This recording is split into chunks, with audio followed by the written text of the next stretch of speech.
Good afternoon, all. This is Bobby Sanchez, and I am here to represent my company called the Wordsmith LLC. Today, I want to talk to you a little bit about the company and what I am trying to do with it, and to see how I can help people who are looking for work, either for a long time or someone who just found themselves in the job market because they got laid off over the Christmas holidays. That, in my opinion, that's very cruel, but it happens. And I don't really think there's any excuse for it, but it happens, like I said, and I will, do what I can to pick up the damage because I know how painful it can be. It has happened to me several times. So, on that note, let's get started. The Wordsmith is my company. It is a LLC, and I am in the process of trying to grow it to the point where it can become uh, my successful company. That's what I'm trying to do. My goals in this company are very simple. My goal is, number one, to help people who are long-term unemployed, who are in the process of trying to get back on their feet financially, someone who may have found themselves unceremoniously fired, not for cause, but for things that can come up. Either the boss didn't like you, or you disagreed on principle in some regard, and since the company is bigger than you, they decided they wanted to be a bully and let you go. Or perhaps you resigned in principle. Maybe you're in school and you want to look for something that is in your career. Maybe you need practice in interviewing. Maybe you need some encouragement. Um, I'm here and capable of doing all those things. Okay. The resume business that I have formalized here has been incorporated since 2012. However, I've been doing resumes off and on as a technical recruiter for for many years, for 27 years. I've been at it since 1992, and I definitely have an ear for what people are looking for in resumes. Now, in general, we can talk about the kind of resumes that I offer. Okay, starting with number one, my resumes are functional, but they are not pretty. Okay, they are designed for the company who accepts their resume through parsing. Parsing is a process by which the resume is input directly into some sort of software system, and recruiters fondly refer to these as applicant tracking systems. And what they are is basically a repository for the resumes that the company receives. They can be retrieved through keyword searches that recruiters do, hiring managers, whatever, if there are no recruiters on board or what have you. But basically, it is in a sort of a repository for quote unquote applicants, or as I like to refer to them, candidates. Okay. They are, there are, the basic intelligence concerning that candidate. There is their name, their address, phone number, other contact information, maybe a link to their LinkedIn profile if they have one, maybe their Facebook if they choose to put that on their resume, things like that. Okay. Any interview notes that the recruiter accrues while they're talking to the candidate is also input into that file, so it's all in one place. So if someone, I was working for one of these companies, and someone, hiring manager said, "Hey, I need an electrical engineer," I would go to this repository and I would do a keyword search on electrical engineer and maybe a few other things that the manager said they wanted in this person. Perhaps they wanted a particular kind of software, or They may want someone who is a member of an organization. Okay, there are many, many technical organizations that an electrical engineer can belong to. When I was in the defense industry, I worked security, and I was a member of the Electronic Warfare Association, referred to as the Old Crows. It was called the Association of Old Crows. That is a very old organization. I resigned my membership when I left the industry in 1992. However, it's still out there, and it's still, there's definitely a bit of camaraderie there when you're trying to get members jobs and so on. So managers may want that. Okay, they may want someone who went to a particular school. They may want someone who is a veteran of a particular armed service, that kind of thing. Those kinds of things are not discriminatory and we are freely searchable by staff who use the applicant tracking system. One thing we don't do is we do not do anything that has to do with race, religion, handicap, sexual orientation, things that are a protected category. We do not discriminate on those basis. We will not search on those basis, and we will not work with the managers who insist upon it.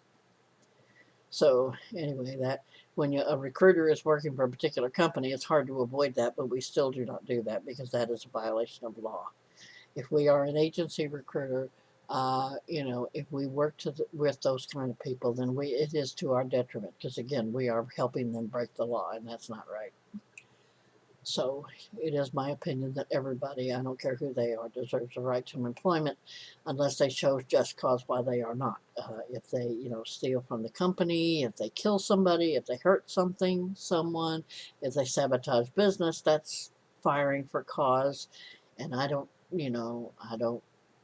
if I believe that the person is actually vindictive enough to have done this, that is a deal breaker. However, people who are able to work and want to work and so on and want me to work with them, I am more than happy to do so.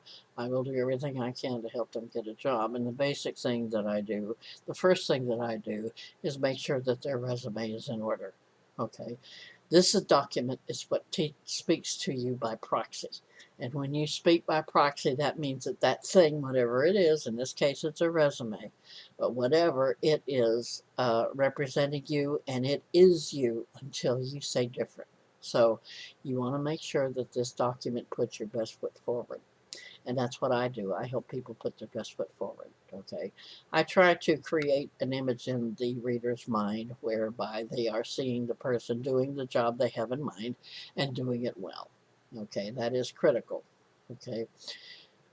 Research has shown that resumes are read probably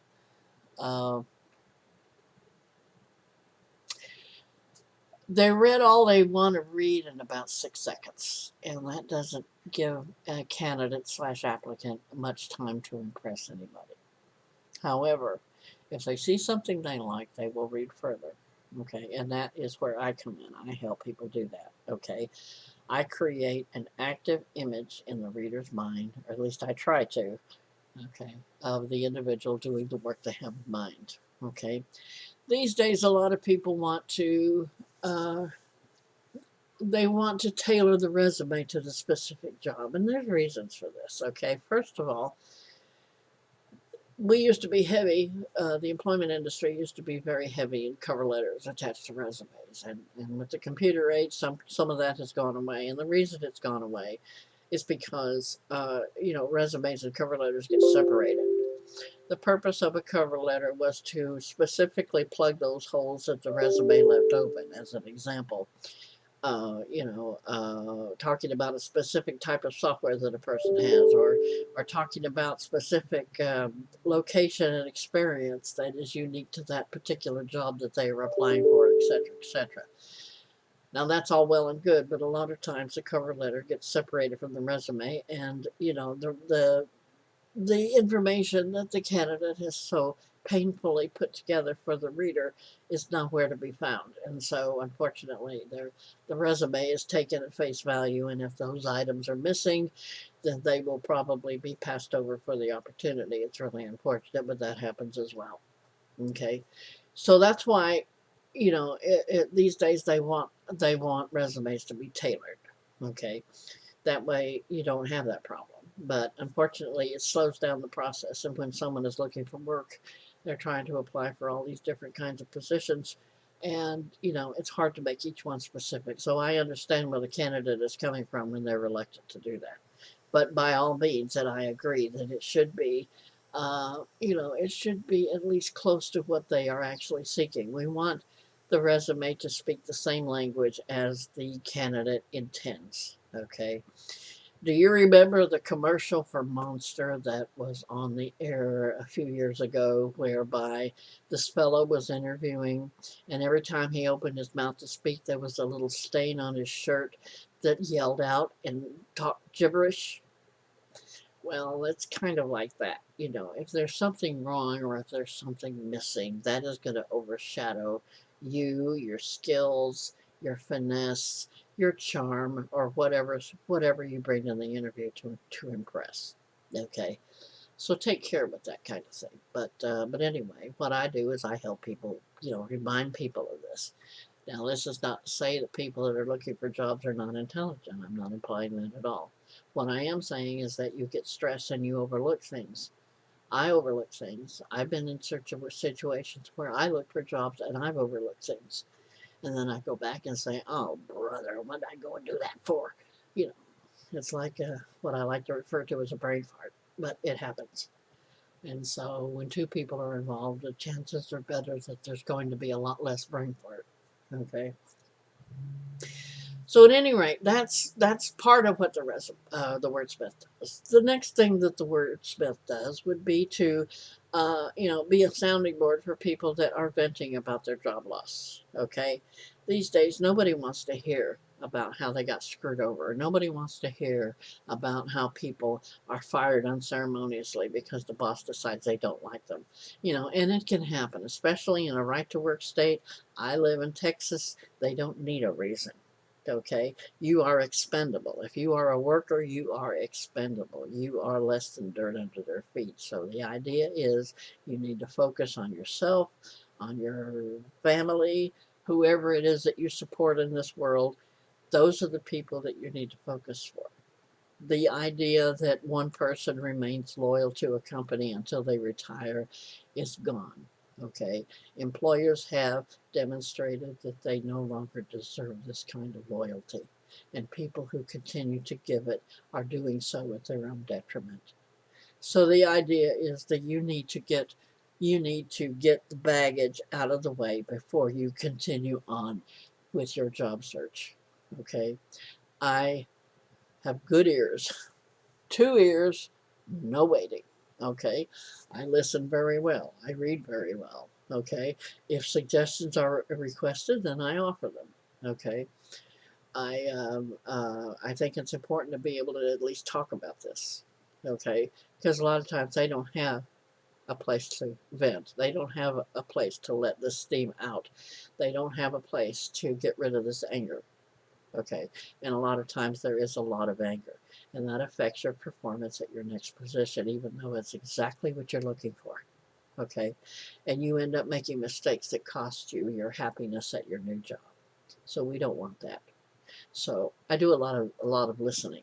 Okay, I serve as a sounding board. I can't call myself a therapist because I am not degreed nor licensed as a therapist, but I am smart and I do have a background in psychology and I know how to listen. Okay, so if that is something that you need, we can certainly do that.